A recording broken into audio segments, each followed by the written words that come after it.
Well, yeah, very quickly. Obviously, great to win today. Our first SEC series win of the year. Still got some work to do tomorrow, but more than even just winning these games and winning the series, just so proud of our pitching, the way that we have bounced back and competed all week. You know, we had a shutout in the midweek. We've pitched great these two games.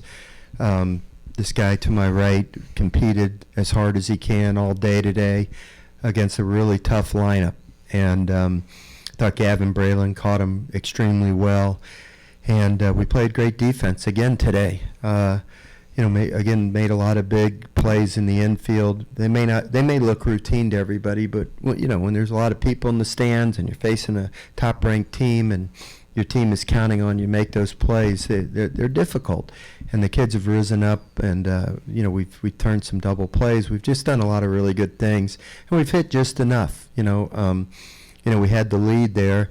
And then, they started to close the gap. And then Nathan Hall, after Gavin Braylon put down a clutch bunt, then we got the big hit from Nathan Hall and broke the game open there, which allowed us to save some of our bullpen for tomorrow, which was wonderful. So, but again, just like yesterday, the story of the game was our starting pitcher. He gave us a chance to win the game, and I'm just really proud of Jake. Questions for Jake? Jake, I would guess for you, the limiting free passes was probably the biggest deal today. Is it more mental or physical for you, just making that change from what the last couple of weeks have been like until today? It's definitely mental. I mean, just being on the attack, that's kind of the biggest thing. Me and Coach Rooney have talked about that a lot, just going right after guys, not giving them a chance to breathe. So that's kind of the game plan, and it worked. So. Jake, obviously you give off that lead-off home run. Was there anything you kind of said mentally, like to kind of, recoup and kind of get ready for the next couple batters after that? Yeah, just flush it, and now we go. You know what I mean? I think I kind of went into a different mode, and I was like, that's all we're going to get this game. And, if anything, it really pissed me off, and I just wanted to keep going. So. Let's say pissed. Okay, sorry. So, Paul, I know on Thursday you talked about how for a lot of these games against SEC opponents, South Carolina, gives up an early lead, digs themselves into a hole, and it a lot of the times is too big to climb out of. But getting a lot of those full runs across the first 2 innings of the game, how important was that for the team's momentum to kind of keep that going the rest of the way? You're asking me? Yes. Question for Jake. Okay. Yeah, if you have a question for Jake so we can let him leave. Oh. Anybody else? John. Yeah, John. Coach Mainieri mentioned that, y'all stacked 3 good starts in a row, 3 good pitching performances in a row in total. What does that mean for you guys as a pitching staff, just to keep that momentum going and keep passing the ball off to the next guy to keep it? Yeah, I mean, it's huge. I mean, maybe like the scores haven't reflected, but I mean, like, I think we've been pitching really well, just like we've been on the wrong side of like 2 pitches a game. And I think finally now we're starting to like have that mindset to get on the other side of them. And I think we're pitching great. It's awesome. I'm excited to see what's going to happen tomorrow.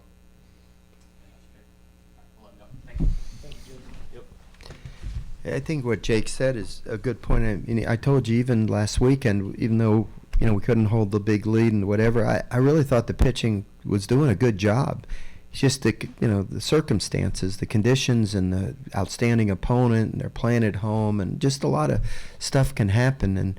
But I thought we actually pitched pretty well 2 of the 3 games last weekend, and we've been, just like a couple of pitches here and there have made the difference. But all of a sudden now we're learning how to make the big pitch, and we're making the big play behind the pitchers, and what a difference it makes. Baseball sure is a lot more fun when you pitch well and play good defense and get a few clutch hits. In the answer to your question, though, thank you for asking that.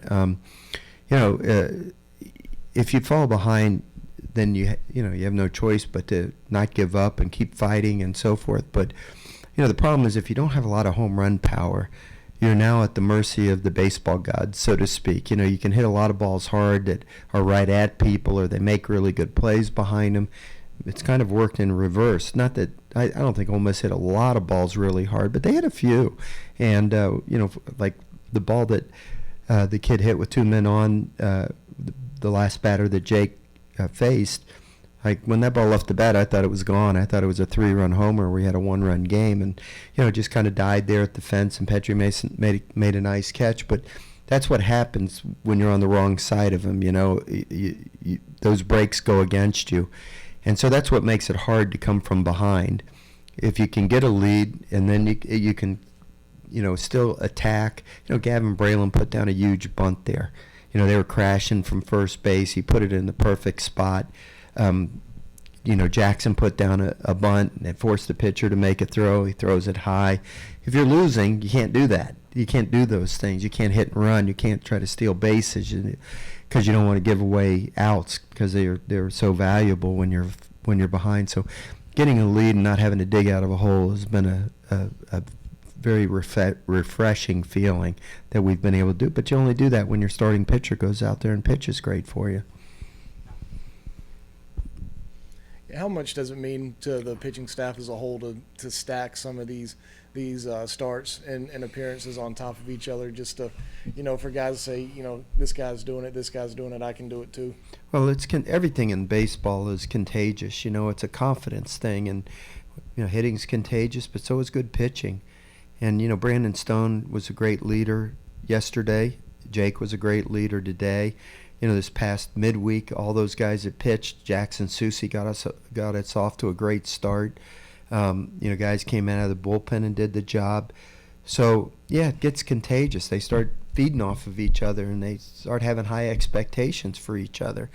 And the thing about pitching, it's not like, softball. You can't use just a couple of pitchers. You have to have a deep pitching staff.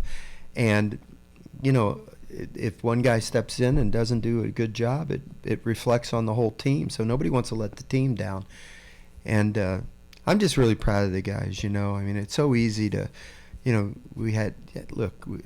beaten this dead. I don't mean to keep talking about it, but, I've been in this league a long time. The first 5 weekends were an inordinately difficult schedule for anybody, okay?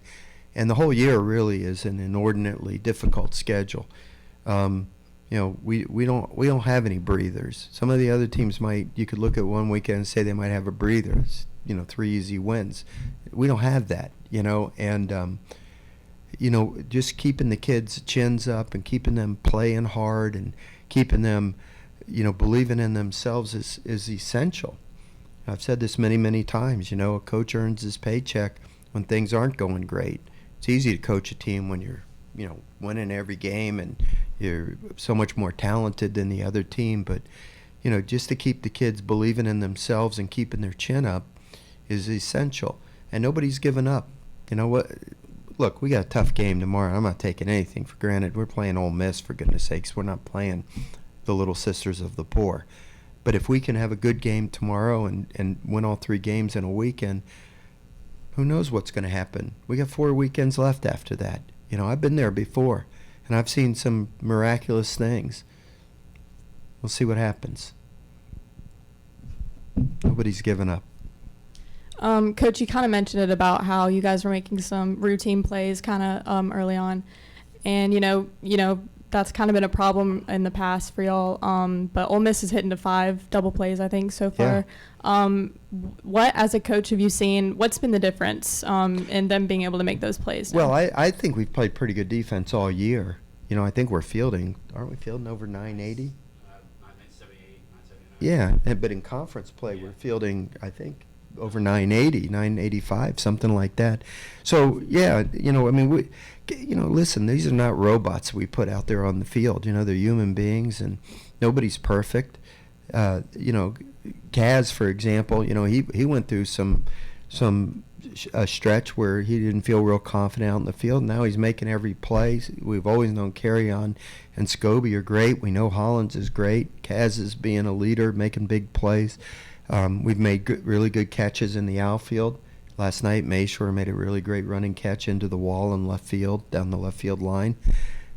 And I think Gavin Braylon is caught terrific. You don't notice your catcher when he's doing his job. You only notice him when he's chasing balls to the backstop all the time. And Gavin's caught great, and he's done a tremendous job for a freshman. We got 3 freshmen out there playing in the infield.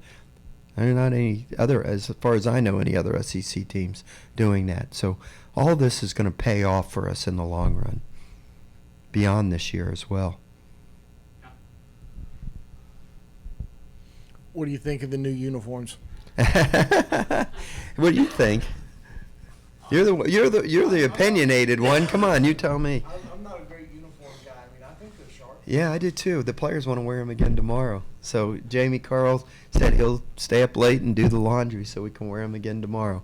But I think it's a pretty clean, nice look. I like them a lot. And the players were all asking to wear them tomorrow. So, hey, we're undefeated in them. Okay, thank y'all. Appreciate it.